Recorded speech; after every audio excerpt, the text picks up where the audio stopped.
there, David McLeod here, your life mastery coach, creator and host of the Daily Affirmation program.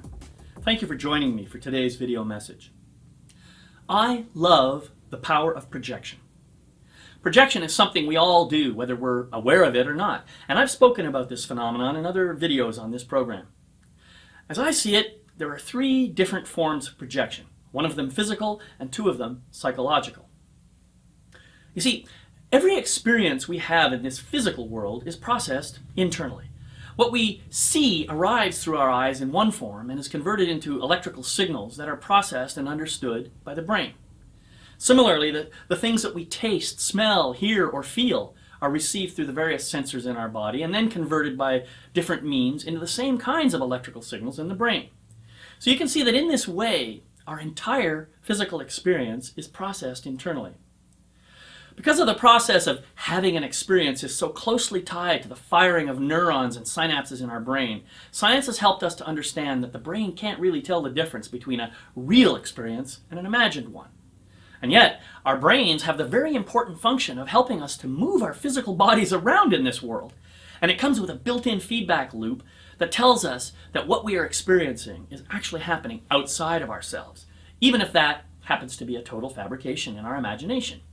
In other words, our brains project a completely internal process outwardly, giving us the experience of interacting with people and objects and conditions that exist outside of ourselves. Another form of projection is a little more subtle and is tied to our deep-seated notion of connection with the universe. We've almost all had the thought that if I am having this experience, then other people must have it too. This is a pretty natural and normal occurrence, and something I think most of us can relate to.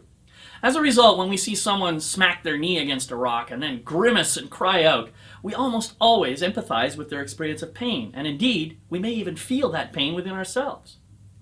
But if you think about that for a moment, you will surely realize that there's no way to know for sure if your empathetic response is the same as the person who just smacked their knee. You just know that it probably feels painful. Well, this is just another form of projection, one that I call empathetic projection.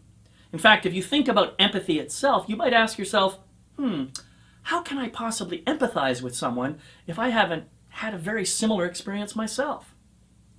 A third form of projection that I am aware of is the projection of the unconscious. This might sound a little esoteric, but really it isn't. Unconscious projection is usually described as seeing some attribute or behavior or quality in someone else that we prefer not to acknowledge within ourselves. This happens to anyone who has ever made a decision to disown or deny or hide some aspect of themselves that they believe is unacceptable, intolerable, or just plain bad. Now, most of us do this at one time or another in our lives, but most of this disowning or denying seems to happen when we're quite young.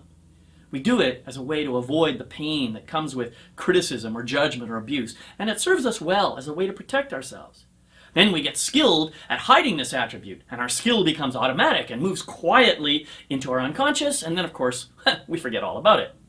But then as we grow up, we begin to see this attitude or behavior showing up in other people, and we simply judge it as bad or unacceptable in them. What's really interesting about this form of projection is that we can see not only the bad stuff showing up in others, but also the really good stuff. And when we see the good stuff that we've denied in ourselves for whatever reason, we feel a deep pain and longing to reconnect to it. And we may not even understand why that's happening. Well, I've spoken about this at some length in other videos, but today my real purpose is to teach you and remind you about the power of honoring your own projections and to encourage you to recognize all your projections as soon as they happen. Furthermore, I want to invite you to look for the good stuff in other people so that you can begin to see it and hopefully welcome it and accept it within yourself. Friend, I see the loving light in you, and I thank you for reflecting that to me because it helps me to see the loving light in myself. Bless you on your journey.